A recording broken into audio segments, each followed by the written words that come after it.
So what permits are needed for a food truck in PA, in Pennsylvania? And what do you need to start a food truck business in Pennsylvania?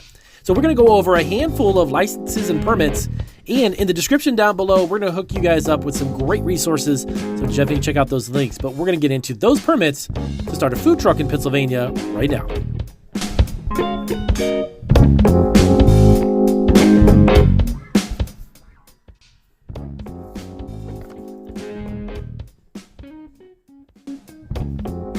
All right, so welcome back to Food Truck Freaks, guys. This is the premier food truck entrepreneur channel. We're brand new food truck, all dedicated resource channel for food truck entrepreneurs here on YouTube.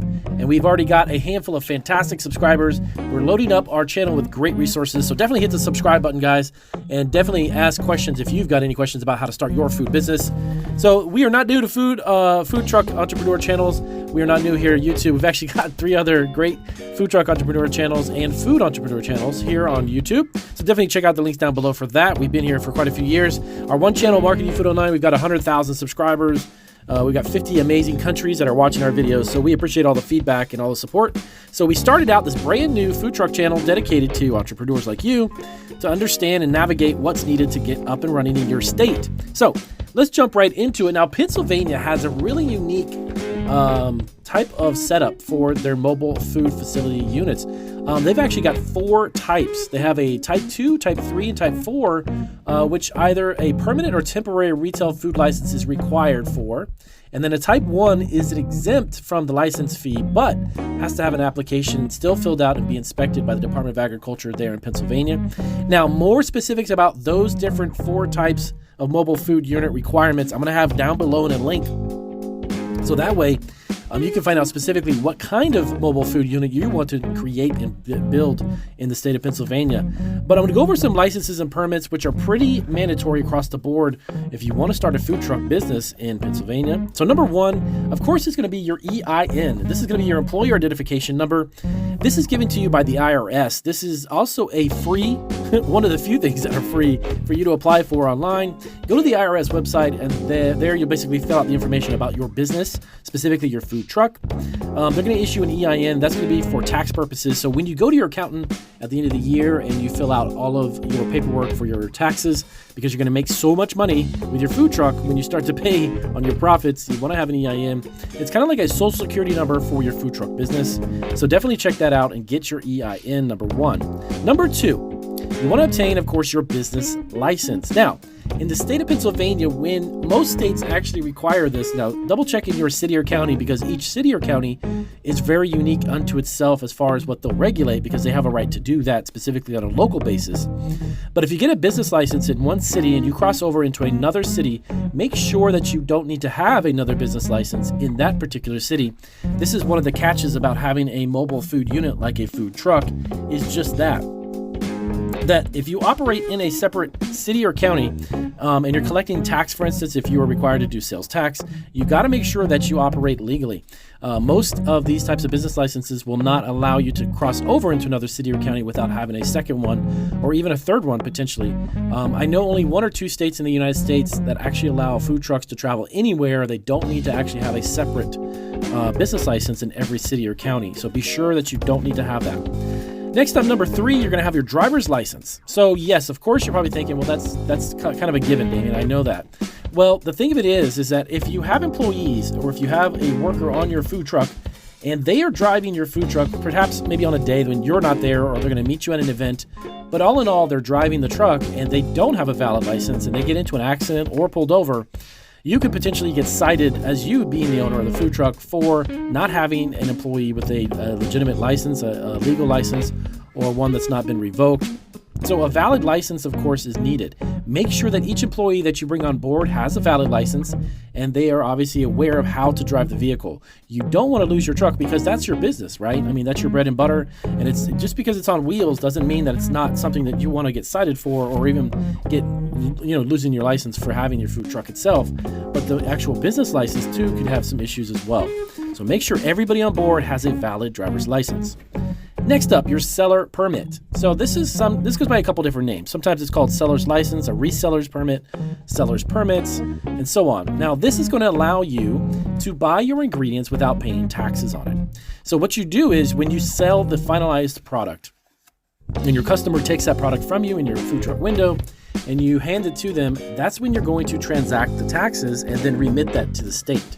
Normally how that works is you don't want to pay taxes twice. So if you go to a local food depot or one of your food truck supply companies and you're buying a lot of vegetables or a lot of produce or you've got a lot of meats and proteins, you're buying a lot of stuff for your actual event, you don't want to pay tax there at the facility when you buy it because you're going to end up collecting tax again when you sell it.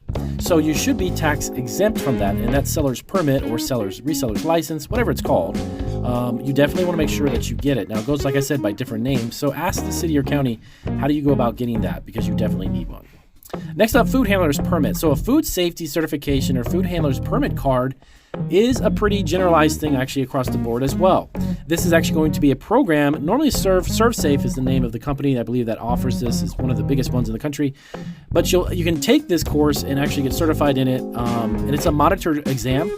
You, along with you being the owner of the food truck, along with many of your employees, the city's going to probably require this as well. If you go to a lot of restaurants or even like fast food stores or restaurants or cafes or even bars, many of them have to have ServSafe certification. That's basically you understanding how to prepare the food, how to hold the food, how to store it properly, cleaning utensils, at the end of the day, wrapping up your food truck, making sure it's clean. All of those things are part of the proper and healthy and sanitized way of serving food, and you'll be actually much better for it, to be honest with you. And if your employees are required to do it, it's definitely worth it because they're going to also know as well. So, food handler's permit. Next one is, of course, the health department inspection. So your city or county will probably, I believe this will actually fall under the city. Your city health department will come in and they're going to want to inspect the food truck, of course, before you begin to even sell or do anything out of your window. So they're going to come in and they're going to double check your food truck and making sure that you've got all the proper equipment and that you are properly trained. You've got your ServSafe certification. So they're going to do an inspection. And normally, yes, that is actually a fee involved with that. Normally, health department fees for that type of inspection are really between about $100 to maybe $225 on the high side. I don't think they go much more than $200. And that's an annual actual permit or license, and you need to renew that. And they're going to grade you out. They're going to look at your actual food truck itself, make sure that it's good to go and it's clean, but definitely something that's pretty much standard across the board as well. Now, one thing next up is going to be a fire inspection. Believe it or not, a lot of first-time food truck entrepreneurs don't know that they need a fire certificate. Yeah, actually a fire department inspection will come in and double check and make sure if you're operating your food truck with a propane or gas-powered generator, they want to make sure that it's properly secured, for number one. They're going to make sure the lines are hooked up properly, for number two. They're going to make sure that all the equipment is functioning right, make sure the electricity is working. And also, you're going to probably be needing about 1 to at least 2 fire extinguishers on your unit. That's, of course, just for precautionary reasons. But all of these are going to be something that the fire department will inspect as well. This doesn't necessarily have anything to do with cleanliness or all that. That's the health department. But making sure that the functioning of the vehicle itself is safe. Of course, if you've got employees, you want everybody to be on board that's going to be safe as well. So that's kind of a no-brainer. So the fire inspection is the next one up. Now, they do actually charge also for that. I remember we had an Italian bakery, we actually had to they charged us for the initial inspection when it came through. I think it was about $150, $160, something like that, just to cover the time for the inspection to come through and make sure everything is good to go. All right. So next up, if you're going to have a food truck, you're going to have obviously some type of brand. You're going to create a brand, a look, some type of appeal. You're going to have a logo. You're going to have something, of course. You need to. And that's normally on the outside of the vehicle. Whenever you do your food truck wrap, you're going to find those types of graphics, logos, and information on the external part of the food truck. But if you do have a logo, you need to get it trademarked. This is the next thing up on the list. Now, this is not something that's required, obviously, by the city or state, but if you've got some type of brand or logo, you want to protect it. Be sure to protect it, but you want to do that early on. Getting an approval or denial of a trademark for your actual food truck is going to take some time. It takes about 6 to 8 months, but you definitely want to get the wheels going and kind of get that applied for. You can go to the USPTO.com, United States Patent and Trademark Office website, They're going to have all the information you need for your trademark, for your brand, but definitely do that because you don't want someone stealing your logo or tapping into a brand if you start building out products that you want to sell with your food truck. Next up is a mobile food facility permit. So Pennsylvania does, if I'm not mistaken, they're going to require that as well. They're going to require that you have some form of a commissary kitchen, a commercial kitchen that's attached to your food truck in a sense. That's going to be the place that you go to prepare food, depending upon the type, okay, the type of mobile food unit that you've got. All those regulations vary, but food trucks normally don't allow you to actually cook or prepare the food necessarily on the food truck itself. So you want to prep that stuff in a commercial kitchen. Get yourself a commissary kitchen. And I think when you actually get your business license or your health department inspection, you'll have to show proof that you've got a commissary that you're attached to as well. Lastly, really important, of course, actually two more things. Number one, make sure you get yourself an LLC. Do not, under any circumstances, this is my opinion, and I'm just giving you some advice. Do not operate a food truck or a food business as a sole proprietor. Now, you could, of course, legally you can do whatever you want. Sole proprietorships are fine in some business entities. The reason why I say this is that I've been in the food industry for quite some time. I've operated my own business for over 12 years. And having my own business as a sole proprietor, there's a lot of risk. If someone gets sick, you personally will be held responsible or liable when it comes to sole proprietorships. If you have an LLC, on the other hand, and you create a limited liability company, that is the best route to go because that's going to give you a lot of legal protection if someone happens to sue you or if they get sick or there's hospital bills, whatever it may be that comes up, and you never know in the world of food. You want to make sure you have an LLC because your business will absorb all that problems and all those issues, not you personally.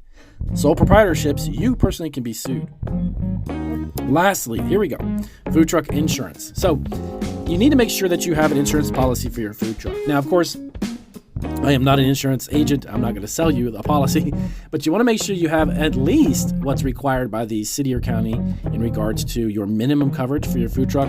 And, if you want to kick it up a notch and take a little bit more on board, you can always increase the type of coverage that you have. But you definitely need food truck insurance for your mobile food unit. Definitely look into that, okay? And it's not very expensive, to be honest with you, especially when you have to have it in most states. I think it runs on a high side of about $1,500 a year, but most insurance companies will allow you to actually make payments by every month. You don't have to necessarily pay that up front. So this is a good, quick rundown to establish understanding some of the permits and license and legalities of starting a food truck in Pennsylvania. So if you're looking for a food truck license, Pennsylvania cost, and this is looking for a little list, this is definitely one that lets you understand what's going on. If you have any questions about starting a food truck, let us know. And I'll see you guys in our next video.